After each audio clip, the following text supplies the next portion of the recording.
Olá, queridos, sejam bem-vindos a mais um Papo de Divã. Eu sou Bianca Cirilo e hoje eu vou conduzir vocês para uma reflexão muito importante acerca de algumas estratégias que eu considero fundamentais para que você neutralize a ação e o impacto que abusadores afetivos têm sobre você.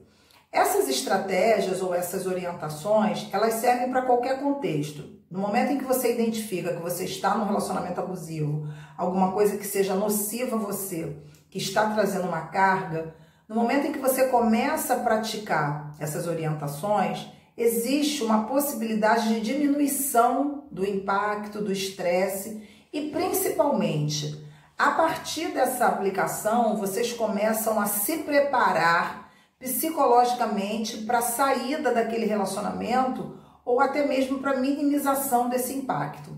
Por que eu digo isso? Porque os pacientes que já exercitam isso, as pessoas que já estão num estágio mais avançado até da terapia, conseguindo colocar isso em prática, elas trazem o testemunho do benefício, o quanto isso alivia. Então vamos lá, o primeiro aspecto é saia do piloto automático. É alguma coisa que eu sempre trabalho com os pacientes. O que significa sair do piloto automático? Quando você está numa relação abusiva, você já criou ali uma forma de atuação, uma maneira de se comportar que muitas vezes você não tem consciência. No momento em que você para observar o que é piloto automático, o que você está fazendo sem ter consciência que é uma reação que você naturalizou em qualquer contexto. Exemplo, quando o chefe faz isso, eu ajo dessa forma. Quando meu marido ou minha esposa, que é abusiva ou abusivo, faz isso comigo, eu reajo dessa forma. Quando a minha mãe, quando meu pai, ou seja, quando um familiar que eu considero que há ali uma relação tóxica, age de uma determinada maneira, o que eu faço? Eu vou lá e rebato dessa forma. Então, assim, saia do piloto automático. Qual é o seu piloto automático? Eu não sei. Então, para pensar. O que é piloto automático em mim? O que eu nunca me dei conta de que eu acabo fazendo do mesmo jeito e que isso atrapalha, sem dúvida, a minha capacidade de me resgatar, a minha capacidade de ter um maior domínio sobre o meu comportamento. Segunda coisa, vamos lá para a segunda coisa.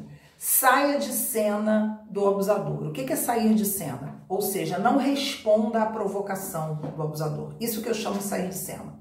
Os abusadores, eles são pessoas que gostam de explorar, como eu sempre falo, seus pontos negativos, seus pontos frágeis, que eles consideram negativos, né? Pontos que, na realidade, eles avaliam como negativos. Eles estão sempre colocando isso para as suas vítimas, ou seja, isso não é ruim, há uma certa, digamos assim, uma repetição da crítica, há sempre uma crítica muito grande. Então, assim, sair de cena é quando você não entra naquele jogo da briga. É literalmente isso, gente. Observa por onde ele te provoca e o que você faz com essa provocação. Geralmente você dá uma resposta automática e quando eu falo desse segundo aspecto da provocação, é para que você observe. O primeiro aspecto é para você observar tudo que é automático, seja ou não provocação, coisas que você faz que acabam te prejudicando. Esse segundo aspecto é para você focar especificamente em provocação, ou seja, como que ele me provoca e eu acabo tendo a reação que depois eu sou mais capturado. Criar um estranhamento, criar exatamente um espaço mental para que você recue e olhe para isso de uma outra forma. Isso é fundamental. Terceiro aspecto importante, crie um espaço para você pensar antes de dar uma resposta ao abusador. O que significa isso? Abusadores, eles são impacientes em geral, né? Quando eles querem alguma coisa, tem que ser no tempo deles, na hora que eles querem, como eles querem, do jeito que eles querem. E é comum, nesse processo de piloto automático, você naturalizar um atendimento à urgência deles, né? Urgência que totalmente questionável, nem sempre é urgência, isso é muito claro. Então, muito bem, quando você reserva um espaço para pensar, você vai dizer assim, ele pede alguma coisa, faz uma exigência, você vai dizer assim, um exemplo, eu vou pensar melhor nisso, agora eu não tenho uma resposta, preciso amadurecer essa ideia, não consigo te dar uma resposta agora, porque isso é uma coisa muito importante para eu responder assim, de uma maneira muito rápida. Então, assim, eu preciso que você me dê mais tempo. Isso é uma maneira de você, de fato, ganhar tempo para ir elaborando o que você vai dizer, dependendo do que está sendo demandado.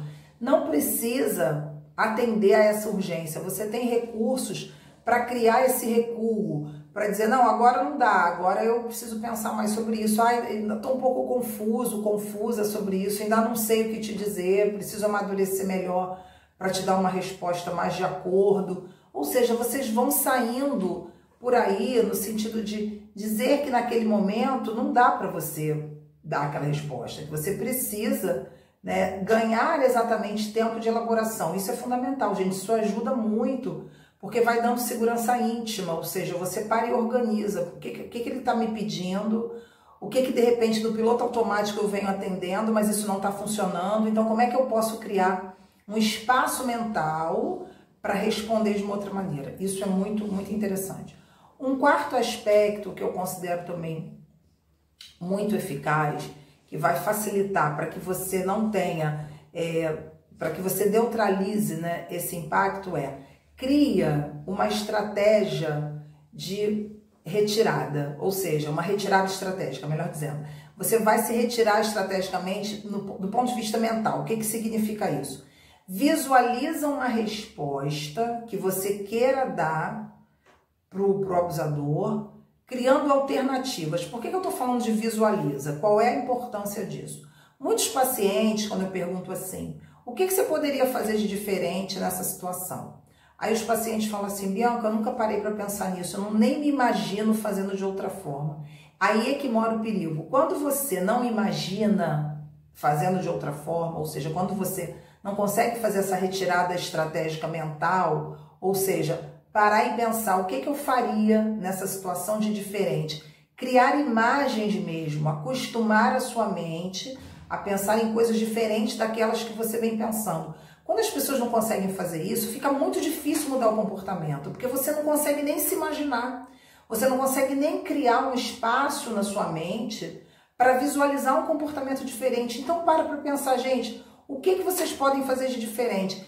Cria mesmo alternativas mentais. Não, na hora que ele falou isso, eu posso agir dessa forma, eu não preciso reagir dessa maneira. Isso tudo são recursos para você se observar e criar um espaço mental de uma análise profunda do teu comportamento. Ou seja, se você se visualiza fazendo diferente, você vai ter uma maior probabilidade de conseguir o quê? De conseguir colocar em prática.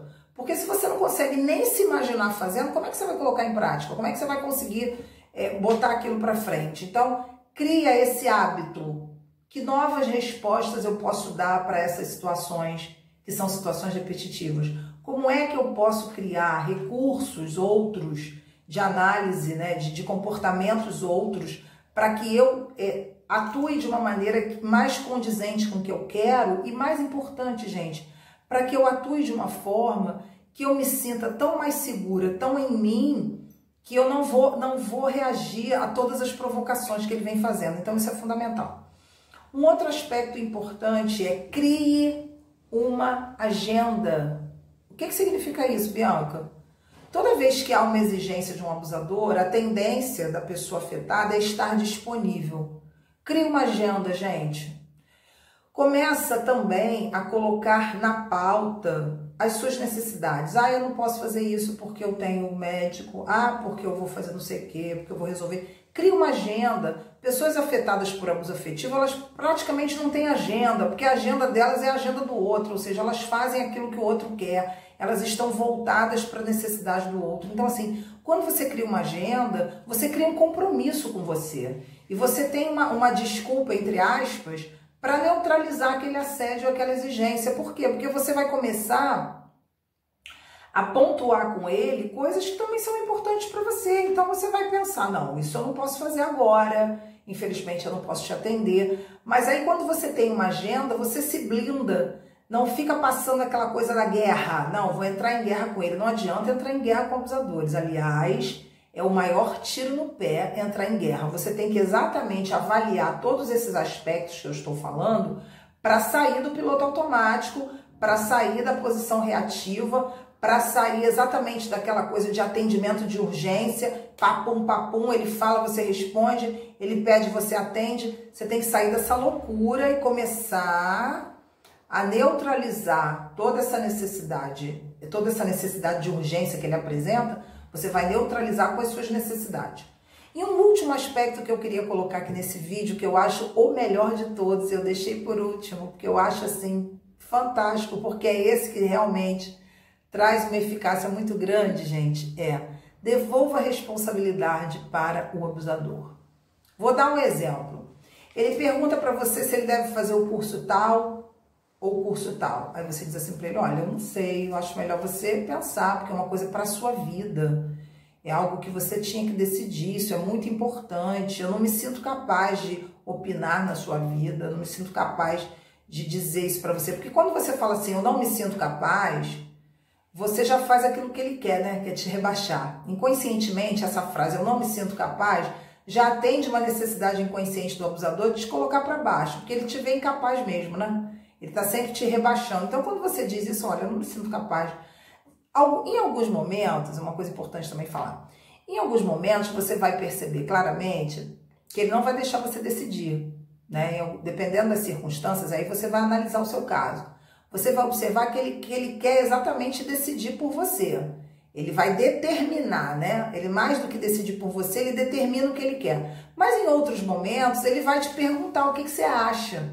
E ele vai falar, poxa, o que a gente faz? Exemplo com os filhos, né? Ah, vamos viajar para onde? Ah, não sei, o que você acha melhor?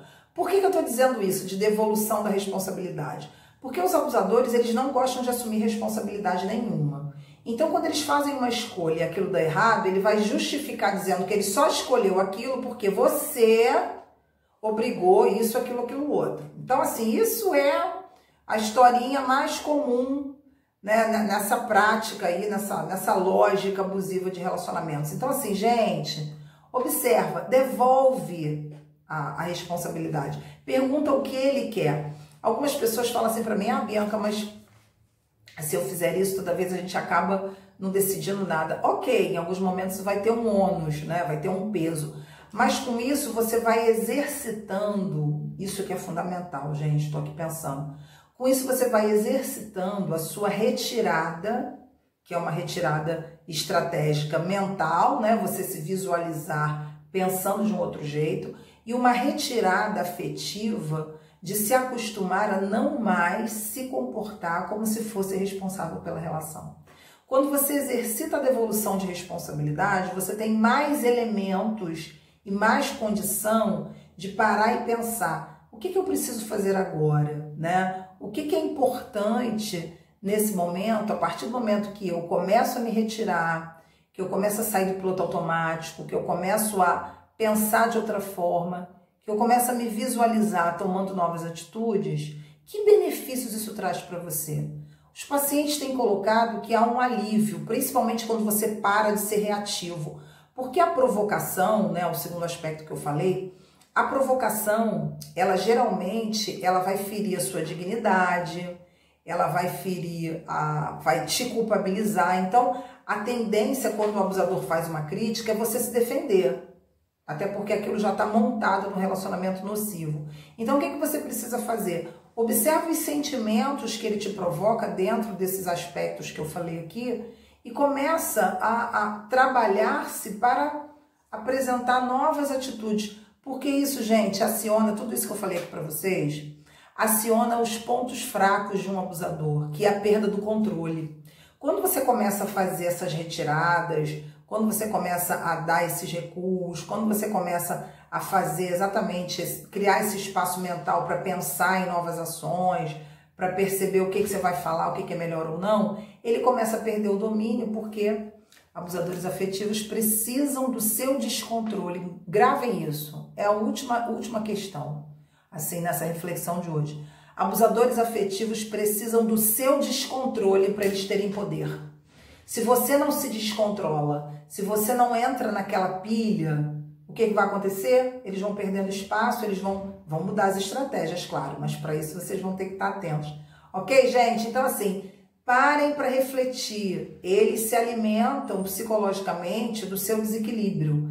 Então, se você começa a refletir, pensar nesses aspectos que eu apresentei para vocês aqui hoje, certamente vocês vão, pelo menos, experimentar um alívio, mínimo que seja, para conseguir pensar em novas decisões diante disso que vocês estão vivendo. Ok, gente? Foi um prazer mais uma vez. Espero que vocês tenham gostado desse conteúdo. Espero que ele seja útil para que vocês consigam dar os primeiros passos na direção da prevenção e do autocuidado frente a relações abusivas, ok? Um beijo no coração de todos. Até o próximo vídeo.